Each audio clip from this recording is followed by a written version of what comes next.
Hello, friends. This is Dave Hurwitz, executive editor at ClassicsToday.com, here with the greatest recordings ever! More or less. No, definitely the greatest recordings ever.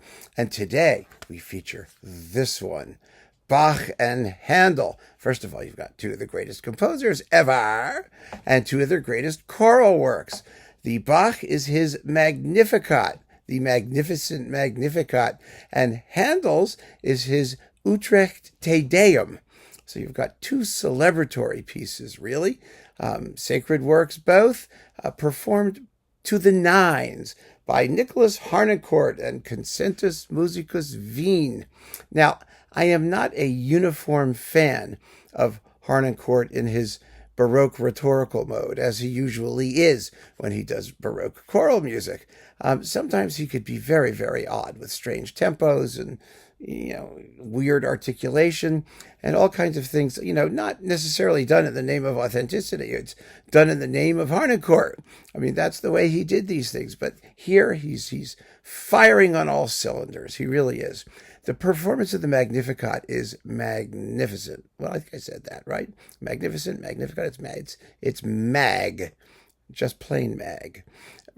Really remarkable. Every period instrument group winds up doing the Bach Magnificat because it's the Bach choral work par excellence for people who don't have a lot of time and for people who don't really know the Bach choral works, because it does everything that Bach's choral works are supposed to do in 25 minutes, usually half an hour, thereabouts.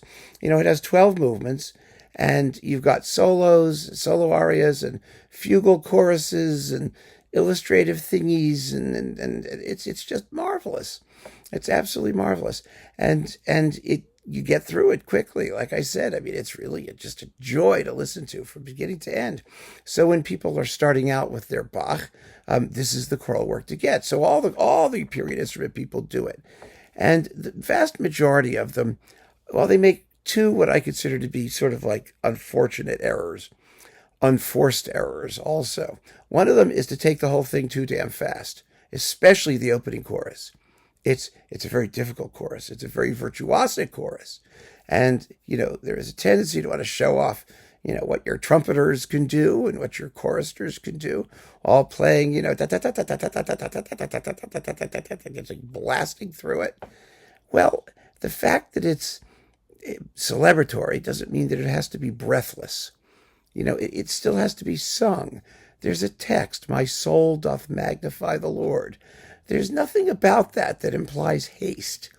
I mean, it's not an adagio, obviously, but, it needs to have a certain grandeur and expansiveness, and Harnoncourt gets all of that.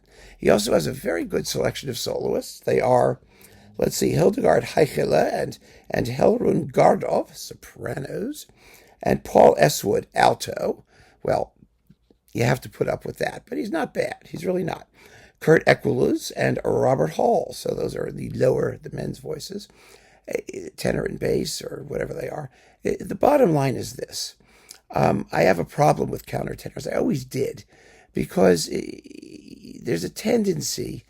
The reason you used countertenors or male altos is because either A, castrati don't exist, but in the case of sacred music, it was because women were not permitted to perform. That's simple. So I get it. You can do it. But then we have the Utrecht Deum, which has as its alto Mariana Lipovshek. Ooh, baby, the wonderful Mariana Lipovshek. Well, if you've got Mariana Lipovshek, what do you need Paul Eswood for? Right? I mean, that's sort of how I feel about it. Anyway, but in the Utrecht Deum, you've got Felicity Palmer, Mariana Lipovshek, Philip Langridge, Kurt Equeluz, Thomas Moser, and Ludwig Baumann, and the Arnold Schoenberg Choir in that one, and the Vienna Boys Choir, and the chorus Vienensis in the Magnificat. I mean, it's all just wonderful singing. It really is. And the Utrecht Deum was Handel's big celebratory choral work before he wrote the Dettingen Deum, which is even bigger and more celebrity, but it's celebratory. But it's wonderful to have the Utrecht Deum because it just doesn't get performed that often. And it's delightful. I mean, it's Handel. It's a magnificent choral work. And the performance is just as good as the Magnificat. Really first rate. So here you've got It's such a logical coupling, a wonderful, complete program. It's full of color and variety and musical insight and freshness and vibrancy. And you can't really ask for that much more, I don't think. It's just a glorious recording. And that's what makes it one of the greatest recordings ever. It's on, by the way, Teldec, which is now Warner, if you can still find it. It's in the big Bach box somewhere, but not with the Handel thing, obviously. So, hopefully you could still dig it out. You never know. It came and went and came and went. Never mind. Just listen to it. So keep on listening, friends. Thanks for joining me. Take care.